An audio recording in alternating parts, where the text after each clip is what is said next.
Let's go to one of those Democrats. Joining us now, Chairman of the House Democratic Caucus, Congressman Joe Crowley of New York. Congressman, good to see you as always. Your reaction first to the passage of this bill. It'll have to be voted on, as you know, again, because of a couple of provisions in the House today, but it will pass.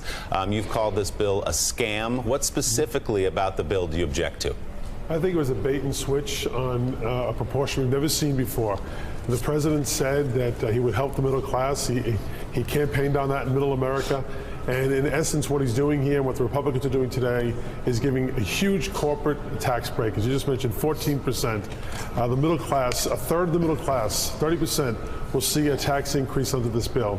We know that 83 million households will see a tax increase under this bill. So it really was a classic bait and switch. They dangled out there for the middle class. They're expecting a tax cut. And what it's really doing is helping the corporate special interests as well as the wealthiest in this nation to the tune that has been really unheard of in modern history. Congressman, are there not businesses in your district that will celebrate the lowering of the corporate tax rate? And what do you think they will do with that money? The argument from Republicans has been that they've got more money, they'll hire more people, there'll be more jobs in your district. What do you say to that? Well, I think many of them will be celebrating because it means more money in their own pockets. You know, we really have not seen, when we had what was known as fiscal ETI, or repatriation of foreign taxation a number of years ago, we were promised job growth. Very, very, very few jobs were ever seen grown through the American Jobs Act, is what it was called. So history has shown that when these corporations get this money, they don't put it back into the workforce, they don't put it into research, they put it into their own pockets, they put it into dividends, and it's really not something that's going to help the bottom line. That is the paycheck of the individual in a pay raise by those corporations. I hope it happens. History has shown it doesn't happen. Congressman Noah Rothman has a question for you. Congressman, it looks like Act 2 of this thing is going to be approaching non-discretionary spending and seeing if we can bring some of that in line. Where are Democrats on that? Republicans are going to propose probably things like premium support for Medicare and block granting of Medicaid, or sorry, block granting of Medicare and vice versa. Are Democrats blanket opposed to non-discretionary spending reforms? I think they're going to go beyond that. I think they're going to try to change CPI as they have in this tax bill towards Social Security eventually. And the president, you know, back in his promise to the American people, said he would not cut Social Security or Medicare. Well, I got news for him. Paul Ryan is squarely focused now on reforming, so-called reforming those entities. What reforming means to him is cutting them. And so Democrats will fight tooth and nail, as we did when they tried to privatize Social Security, and they failed. We will fight them tooth and nail on these proposals as well. Congressman, there's clearly, we've seen it in Virginia, we've seen it in Alabama, some sense there's a Democratic wave forming in the country. The one thing that might block that wave would be the continuing growth in the American economy. The sense, as the president keeps saying, that the stock market is booming, unemployment is coming down. We are starting to see some wages picking up as well. This tax bill, initially, you're right, in the longer term, it will raise taxes on middle-class people. Initially, it could make them see that their tax bill is coming down. So do you head into the midterm elections then with something of an economic hurdle that you have to overcome in your pitching? Well, look, we as Americans hope that we see an increase in the GDP of 4 or 5%. We just don't think that's going to happen. And so what you know, the reality is that many of my constituents back home in Queens will not see that tax decrease. And as well, you know, the economy has been ticking along quite well in terms of the job growth in the United States has been ticking along. The economy, the stock market. This notion that it's only happened the past year is ridiculous. This has been going on steadily for over 80 months now in our country, and to dismiss what happened under Barack Obama. That doesn't matter politically, right? If you're heading into the midterms and you're the president, you're going to take the credit for that.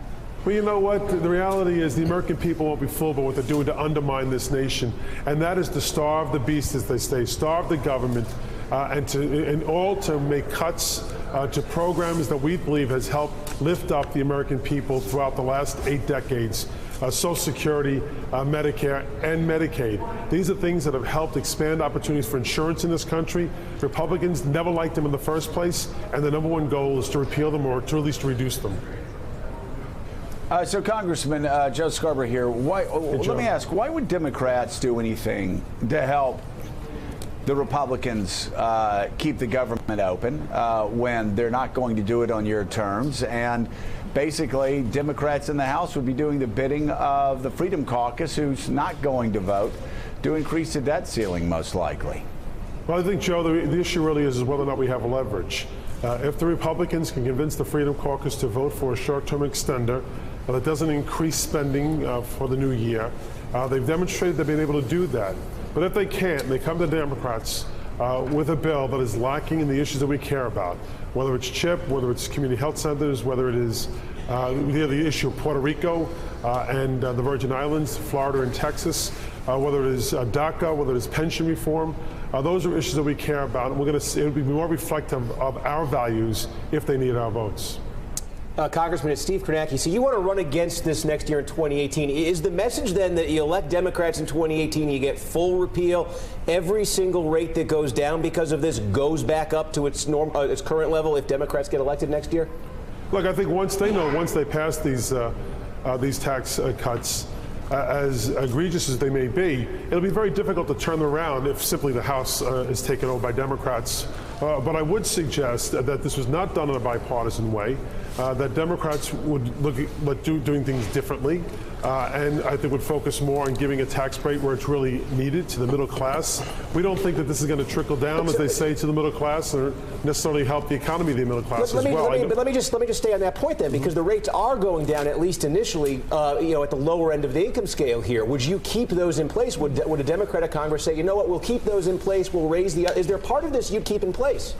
Well, I think we have to look at that. I think there may be certainly aspects of it that would help benefit the people that we care about the most, and those are working men and women trying to make ends meet. What I can tell you, Steve, is that this bill focuses primarily on the wealthiest in this nation, a tax cut for the richest people in this country, including Donald Trump and his family.